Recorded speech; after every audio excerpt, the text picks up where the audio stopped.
Yang kedua, praktik mengkafani jenazah. Yang ketiga, praktik mensolat jenazah. Yang keempat, praktik menguburkan jenazah. Dan sekali dari kelompok praktik memandikan jenazah, saya Anjila, Saya Anissa, saya Sainab, saya Putri, saya Dina, saya Bulan, saya dan kelompok praktik mengkafani jenazah. Saya Nuratika, saya Rudini, saya Fira, saya Ida. Dan kami dari tim praktik menguburkan jenazah, saya Ahmad Rifki, Saya Supriya, saya Jaka, saya Aswar, saya Bintang, saya Ali, saya Sakan, saya Kumar. Dan kami bersama-sama memperhatikan mensolat jenazah.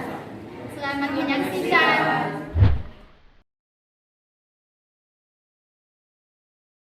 Secara teknis, pemandian jenazah itu ada beberapa poin yang harus diikuti, yaitu teknis-teknisnya, teknis pemandiannya. Teknis pemandian disebutkan dalam matan Akhsaril Mukhtasarat yang dijelaskan di sini, yaitu berniat dan membaca basmalah. Keduanya wajib ketika mandi untuk orang hidup. Kemudian angkat kepala jika dia bukan wanita hamil sampai mendekati posisi duduk, kemudian tekan-tekan perutnya dengan lembut. Perbanyak aliran air ketika itu. Kemudian lapisi tangan dengan kain dan lakukan istinja atau cebok dengannya. Namun diharamkan menyentuh aurat yang berusia 7 tahun atau lebih.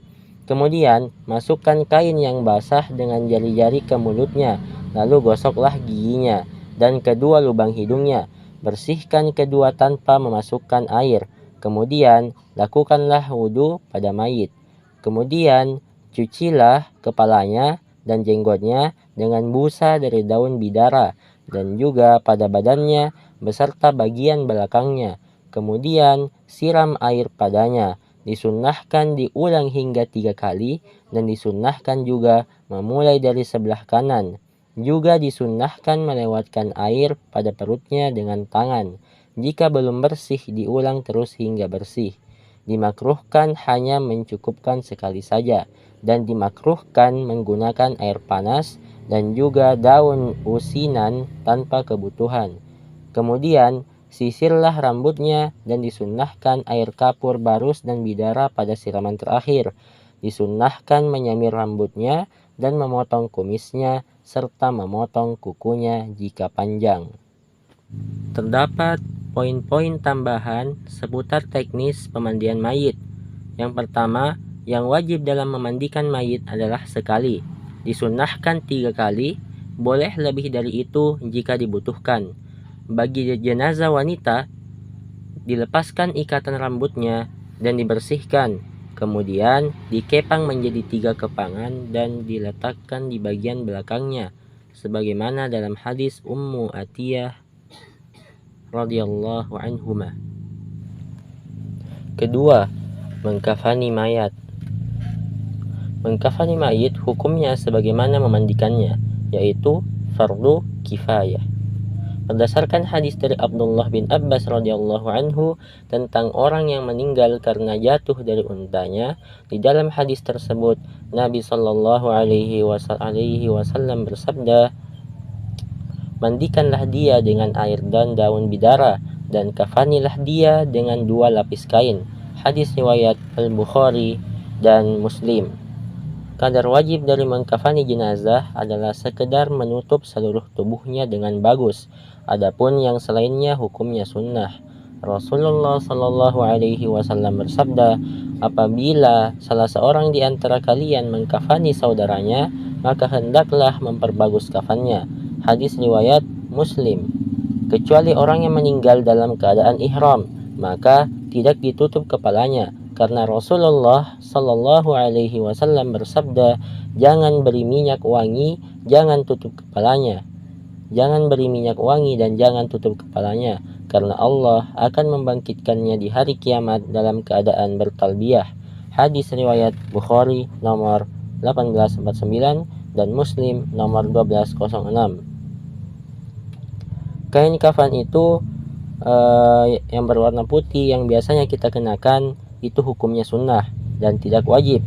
Karena Rasulullah Shallallahu Alaihi Wasallam bersabda, pakailah pakaian yang berwarna putih dan kafanilah mayit dengan kain warna putih, karena itu adalah sebaik-baik pakaian kalian.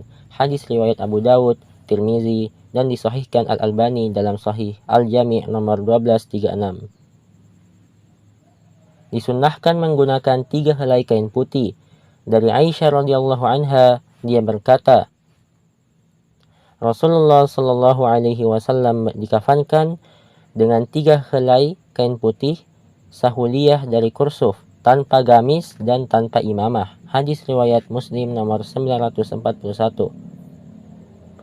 Beda lagi dengan kafan mayit wanita.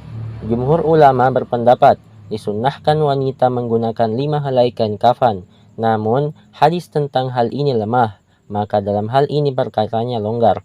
Boleh hanya dengan 3 helai, namun 5 helai juga lebih utama. Syekh Muhammad bin Shalih Al-Utsaimin berkata, dalam hal ini telah ada hadis marfu', kafan seorang wanita dalam 5 helai kain, pen, akan tetapi di dalamnya ada seorang rawi yang majhul, tidak dikenal. Oleh karena itu, sebagian ulama berkata, seorang wanita dikafani seperti seorang lelaki, yaitu 3 helai kain, 1 kain diikatkan di atas yang lain. Asyarhul Mumti. Disunnahkan menambahkan sarung, jilbab, dan gamis bagi mayit wanita. Al-Lajnah Ad-Daimah mengatakan, mayit wanita dimulai pengkafanannya dengan membuatkan sarung yang menutupi auratnya dan sekitar aurat, kemudian gamis yang menutupi badan, kemudian kerudung yang menutupi kepala, kemudian ditutup dengan 2 lapis. Fatwa Al-Lajnah Ad-Daimah. Adapun cara mengkafani mayit itu terdapat beberapa poin, yaitu sebagai berikut. Pertama, memakaikan pakaian dalam dari kain kafan yang telah disiapkan. Yang kedua, membungkus mayit dengan lembar kafan yang telah disiapkan. Dan yang ketiga, yaitu mengikatkan mayit dengan tali-tali yang telah disiapkan, lipat secara rapi dan jangan berantakan.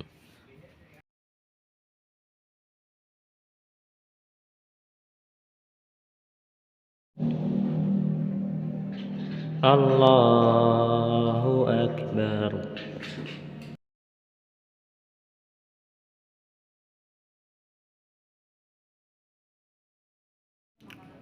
Bismillahirrahmanirrahim.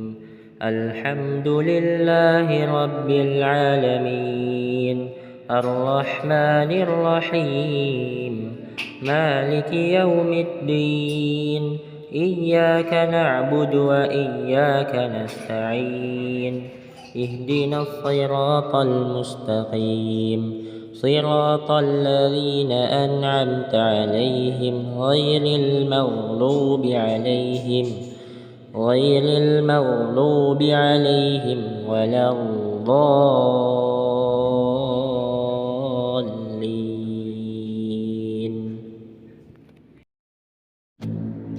الله أكبر.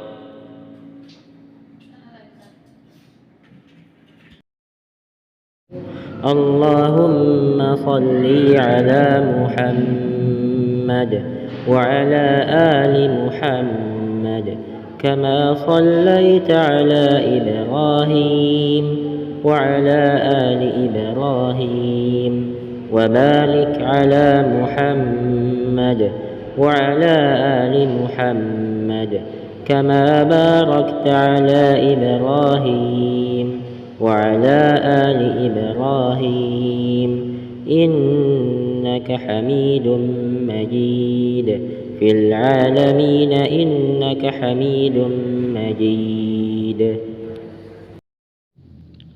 الله أكبر.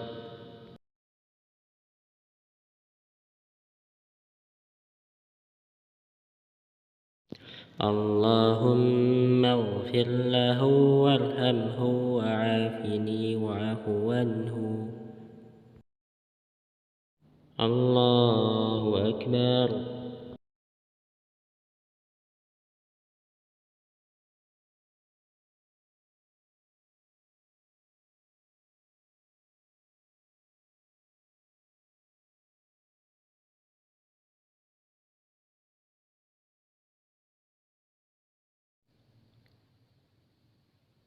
السلام عليكم ورحمة الله.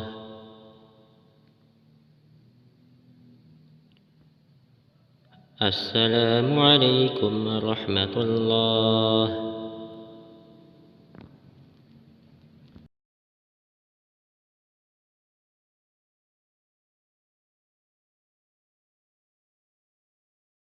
Tata cara menguburkan jenazah. Pasti kita sudah mengetahui bahwa tata cara menguburkan jenazah itu diawali dengan memasukkan mayat ke lubang kubur. Yang diucapkan ketika memasukkan mayat ke lubang kubur itu ada ucapan khasnya. Disunnahkan untuk membaca zikir berikut ketika memasukkan mayat ke lubang kubur. Bismillahi wa ala millati Rasulillah, atau Bismillah wa ala sunnati Rasulillah sallallahu alaihi wasallam. Ini berdasarkan hadis dari Abdullah bin Umar radhiyallahu anhuma. Beliau berkata, biasanya Nabi sallallahu alaihi wasallam ketika memasukkan mayat ke dalam lubang kubur, beliau membaca Bismillahi wa ala millati Rasulillah. Dengan nama Allah kami menguburkan mayat ini dan di atas agama Rasulullah. Hadis riwayat Tirmizi, Ibnu Majah, disahihkan Al-Albani dalam Sahih Ibnu Majah. Dalam lafaz lain, biasanya Nabi Shallallahu Alaihi Wasallam ketika meletakkan mayit ke dalam lubang kubur, beliau membaca Bismillah wa ala sunnati Rasulillah Sallallahu Alaihi Wasallam, dengan nama Allah dan di atas tuntunan Rasulullah Sallallahu Alaihi Wasallam. Hadis riwayat Abu Dawud, At-Tirmizi, disahihkan Al-Albani dalam Sahih Abu Dawud. Mayit diletakkan dalam posisi miring ke kanan dan dimasukkan ke liang lahat. Ini adalah kesepakatan 4 mazhab. Syekh Muhammad bin Shalih Al-Utsaimin menjelaskan, yang benar mayit dikuburkan miring ke kanan dan menghadap kiblat karena Ka'bah adalah kiblat manusia baik ketika hidup atau ketika mati, sebagaimana orang yang tidur dianjurkan untuk miring ke kanan. Inilah yang diperintahkan Rasulullah Sallallahu Alaihi Wasallam.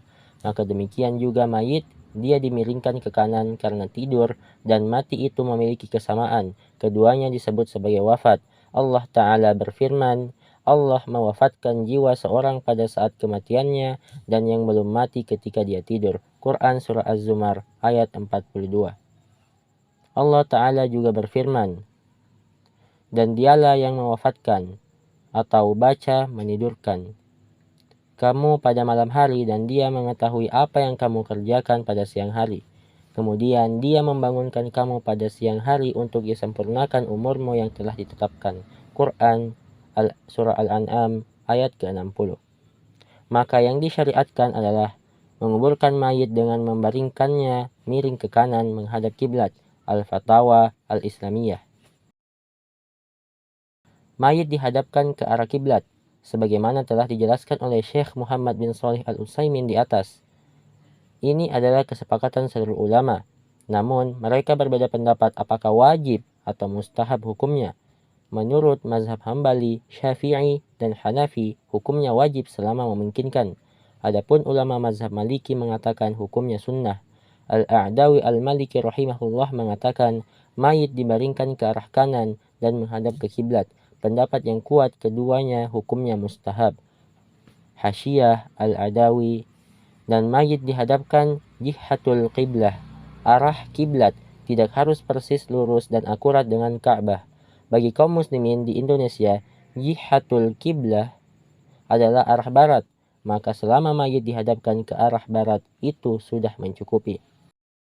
Mayit didekatkan ke dinding liang lubur dan disandarkan ke dinding pada bagian depan tubuh mayit. Ketika disandarkan ke dinding liang kubur, pendapat jumhur ulama dari Hanabila, Syafi'iyah, dan Malikiyah, Mausu'ah Fiqiyah Durar Saniyah menyebutkan dianjurkan untuk menyandarkan mayit ke dinding kubur dan sisi depan tubuh di mayit, atau boleh sekedar didekatkan ke dinding. Ini yang ditegaskan oleh ulama Malikiyah, Syafi'iyah, dan Hanabila. Tujuannya agar mayit tidak tertelungkup di atas wajahnya. Mausu'ah Fiqiyah Durar Saniyah. Mayit diberi penyangga di bagian punggung dengan tanah, batu, bata, atau yang lainnya. Mausu'ah Fiqhiyah Durar Saniyah menyebutkan, dianjurkan untuk menyangga mayit di bagian punggungnya dengan tanah, batu, bata, atau benda yang lainnya. Ini adalah mazhab jumhur ulama, yaitu Malikiyah, Syafi'iyah, Hanabilah, dan sebagian ulama Hanafiyah. Tujuannya agar mayit tidak jatuh terlentang di atas tangkukannya. Mausu'ah Fiqhiyah Durar Saniyah. Dan yang kelima terakhir yaitu jenazah ditimbun dengan tanah. Sumber Muslim or ID dan Hijrah FIP.